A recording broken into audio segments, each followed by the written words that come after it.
With Elestrals' newest set, Moonrise, just a few days away, Thunder will finally have a decent Nexus Celestial that it's actually allowed to play, in the form of Magneros. So today, we'll be taking a look at what I think Thunder Nexus will look like in the upcoming meta.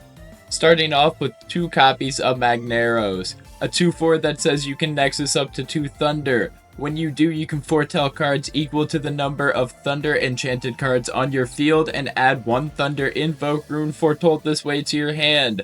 Fantastic not only for finding the Thunder Invoke runes that you'll be playing in your deck, but also just for making sure your deck is more consistent. In order to get the most out of our Magneros, we'll be playing a lot of Elestrals that benefit from receiving Thunder Spirits, starting with 3 copies of the best bunny in the game, Aster Rabbit. Now, Aster Rabbit's played everywhere, so I really don't need to go in detail about how good this card is, but the fact that you're able to now Nexus to it to continuously use its effect makes Thunder Nexus probably one of the strongest decks in the game, in my opinion. Next, we have 3 copies of Toxion. Toxion is already played everywhere in Thunder decks due to the fact that it's just a very strong Elestral, but pair it with Magneros to not only burn your opponents more frequently, but also guarantee that you draw what you desire, makes this combination lethal. Our next Elestral isn't necessarily a receive Elestral, but I view it as one. We're playing 1 copy of Boombat. Boombat is a 2/1 that says you can disenchant 1 Thunder from this Boombat in order to target and destroy an opponent's Elestral. Now, if you can Nexus to this Boombat continuously, that just makes it so this Boombat can essentially serve as a continuous removal spell turn after turn. The next Elestral is 2 copies of Quackle. Since everything in this game costs your life to play, healing is really broken, and Ambrosia's everywhere. So why not just play Ambrosia on a body with Quackle? Now, if you notice, most of our bodies have 4 attack or less, and it's very critical that with 5s running around, we're capable of hitting that 5 stat line also. So with that, we'll be playing 2 copies of Jolton to help us find our stadium. Our next Elestral is so good, it's limited to 1 right now. We're playing Elechick, a 4/1 that says when you normal cast this Elechick, you can search your deck for a Divine Rune and add it to your hand.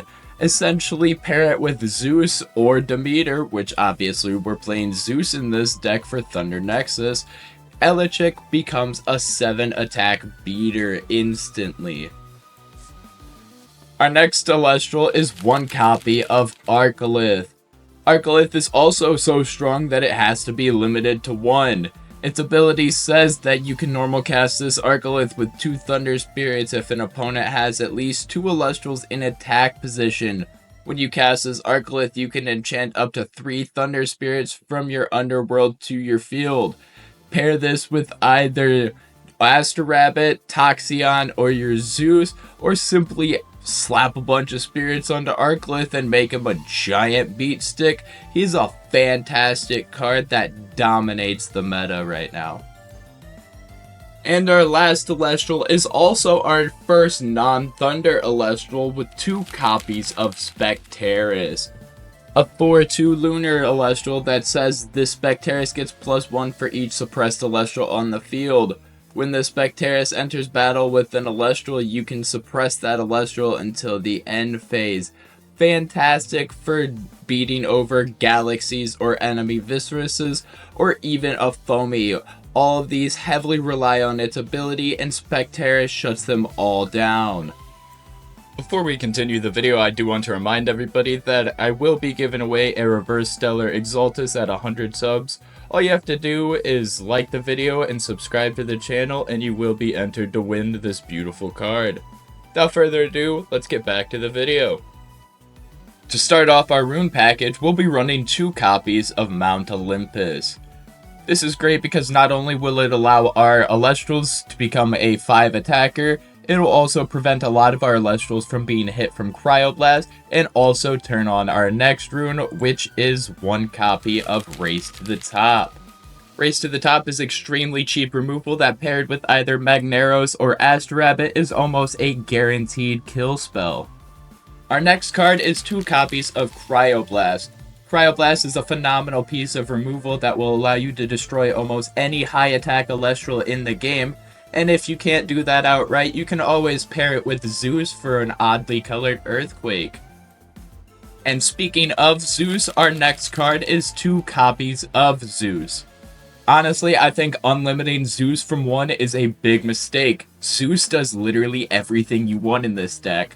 Pair it with Race to the Top for a guaranteed kill spell, or Cryoblast also. You can utilize it as a Nexus bank, or you can simply use its ability to ensure your Elestrals win combat. Zeus literally does it all. Part of the reason why this deck is so strong is because it's literally allowed to play every single piece of removal that this game has to offer.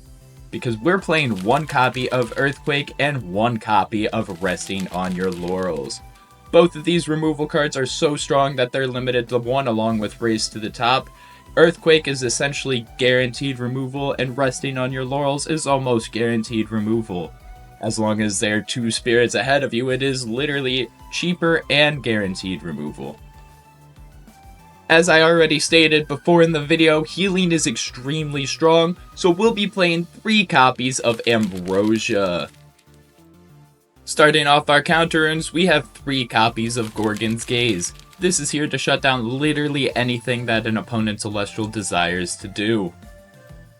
As I stated before, we're playing literally all the removal that this game has to offer, and you can't do that without playing 3 copies of Poison Tipped Arrow. Extremely strong piece of removal that allows you to protect your Elestrals with the -2 attack that it gives other opponents' Elestrals. We're playing 3 copies of Shield of Achilles to bounce any threatening Elestrals back to our opponent's hand. Now normally in our last slot we'd be running Tsunami, however in this deck we'll be running 2 copies of Altar of Stars. Reason being is water is starting to become very prominent in the meta, making Tsunami a very good sideboard card instead. Altar is very good because it allows you to shut down attacking water Elestrals, and also it allows you to activate your receive Elestrals that you have in this deck. That'll do it for the main deck. Now moving on to our spirit deck. We have 2 copies of Flurmine for our Cryoblast. We have 2 copies of Owloon for our Spectaris. We have 2 copies of Taratlus for our Earthquake. And we have 2 copies of Leviathan. Honestly, because we have the room, and more than likely we're going to end up sticking water cards in the sideboard, even though I don't have a sideboard for this deck quite yet. And then we have 12 Zaptor to finish off our spirits. What do you guys think of the deck? Are there any changes you would make to the deck? Let me know down in the comments below, and if you enjoy content like this, be sure to like the video and subscribe to the channel, as I do put out content like this daily. I hope you guys have a good day, and peace.